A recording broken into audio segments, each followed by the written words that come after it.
FM News Talk 97.1. On demand audio. Stacy on the right's agreed to join us for our conversation this hour. Stacy, how are you? Hey, Mark, I'm doing pretty good. Hey, thanks for joining us. Chief Tom Jackson, former chief in Ferguson, is in the studio with me today as well as we've... Hi, Tom. Hi, Stacy. It's nice to talk to you. Yeah, we're just trying to work through what went on in Dallas. First of all, let me get your reaction to this situation and what we know about it so far. Well, I think one of the things that was most disturbing last night was watching the numbers ratchet up and ending off at 12 people shot, and then having 5 of them die. And I was reading some things that I haven't been able to cross-verify about the snipers using headshots, which are very difficult to do, indicating a level of training. That means we're not talking about average everyday Joes who went out and bought rifles and did this. It was a well-coordinated, well-planned-out attack. And that just called into question the timing and the location, because the 2 police officer-involved shootings were not in Dallas. They weren't in Texas. They weren't even in that part of the country. So why did they choose that protest to kill these officers and to target them? And why were people on Twitter celebrating? And why have we now had some kind of strange black supremacy group take responsibility? So it's as it comes together, I really wish we had stronger leadership in Washington, and even in the state of Missouri, if we had a better governor, if we had better people up at that level who could speak to power and tell people that this is the wrong way to go about this. It's odd to see the president do a 360 after what he said yesterday after the original 2 police officer-involved shootings, isn't it? Yeah, I would agree with that. And Loretta Lynch appealed for calm today, and then immediately, for a moment, I almost thought she was going where that Mosby lady went in Baltimore. She started down the path of saying, I appeal to you to be calm and I'll bring you justice, almost as where she went with her speech. I don't know if you heard all of that or not, but here's part of it. We must continue working to guarantee every person in this country equal justice under the law. And we must take a hard look at the ease with which wrongdoers can get their hands on deadly weapons and the frequency with which they use them. And we must reflect on the kind of country that we want to build and the kind of society that we are choosing to pass on to our children. So, again, even the Attorney General goes to the gun issue. What about leadership, Chief Jackson? Let me ask you that for a minute, because you got a firsthand taste of the void of leadership in the state of Missouri in your situation. Yes, we absolutely did. And there is a void of leadership in the state of Missouri. The politicians immediately threw us under the bus, basically. We were guilty. The shooting was bad. And, siding with what they continually called peaceful protesters, exercising their First Amendment right to close people's businesses, keep them from going to school and going to their homes. I don't read that in the First Amendment, but that's what DOJ and everybody told us. But what we really need here is leadership. Someone to start turning around that anti-law enforcement rhetoric and stop the blame. Because they talk about the weapons, but to commit a crime you need opportunity and desire. The desire is coming from the demonization of the police. Yeah, the drumbeat, I would say, was certainly ramping up again. Stacy, what about that?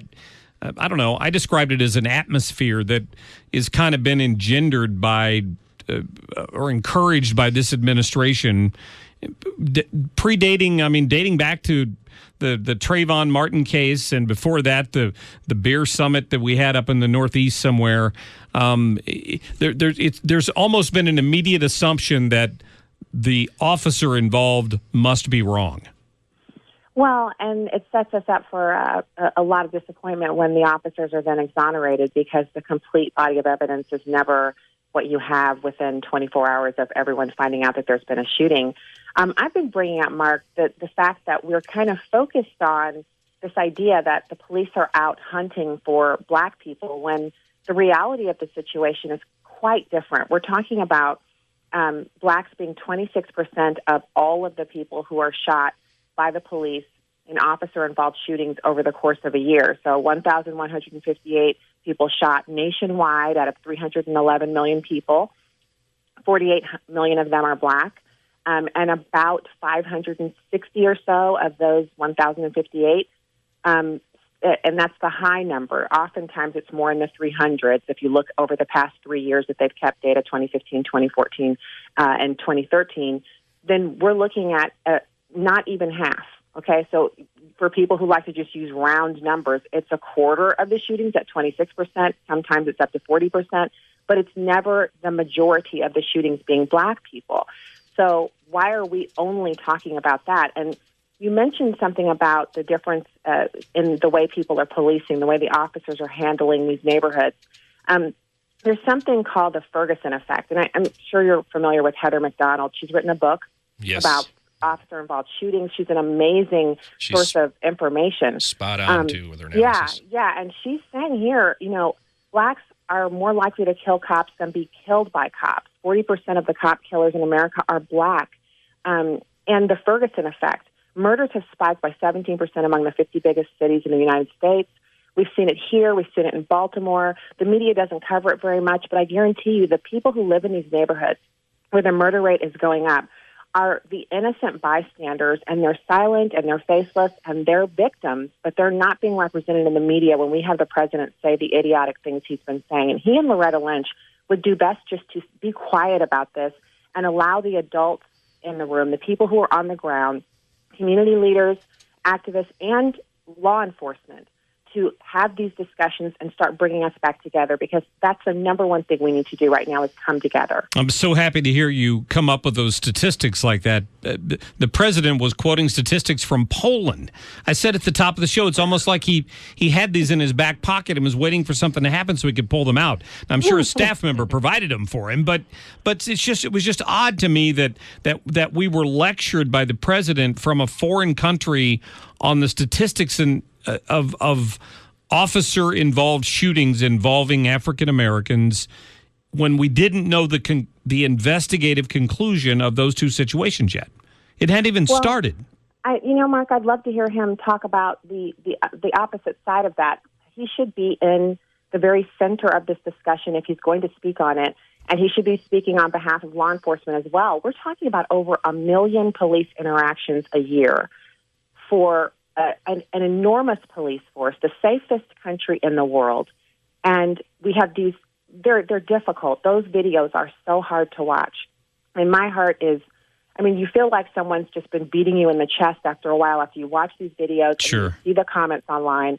And so I'm not immune to the emotional aspect of this, but I know that I felt the same way when I saw the Mike Brown. The original story made it look as if the officer involved in that was just as guilty as sin. Once we got down to the root of it, we found out none of that was accurate. So I don't want to be on the wrong side of this, but I'm a person, and I saw the videos, and I can understand why people are so upset. But I just urge everyone to think about what you can do in a week when this story is no longer top of news. Is it important enough that we value the lives of every American, not just those who are killed by police, but those who are killed in homicides in inner cities on a daily basis in this country?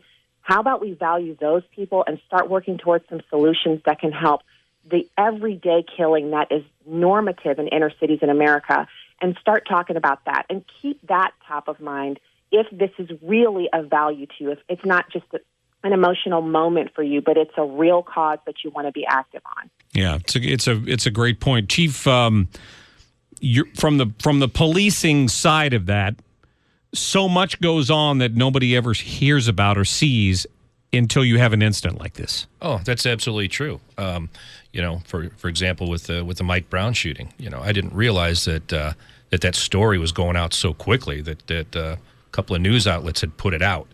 I think live, that he had his hands in the air and was surrendering, and that started the whole hands up, don't shoot thing, and people wanted to believe that. We were never really able to get in front of that or to debunk that, because there was an investigation going on, and that's where you're supposed to get at the truth in these things with officer involved shootings. So and then behind the scenes, the politicians were getting in their corners and scrambling for position and playing to constituencies instead of actually serving the public good. Right. Yeah, very true. Chief Tom Jackson, I appreciate you giving us some of your time today and your insight on this. Oh, thanks for having me. Yeah. Mark. Stacy Washington, thank you for your time, and hope everyone will tune in Sunday night, 7 to 9, for the Stacy on the Right show. Thank you so much, Mark. All right, take care. Thank you very much. We appreciate it. And, Chief, thank you. We'll get to your phone calls here in just a minute at 314-969-9797, 866-455-9797, and an update on this officer who was shot in Baldwin today.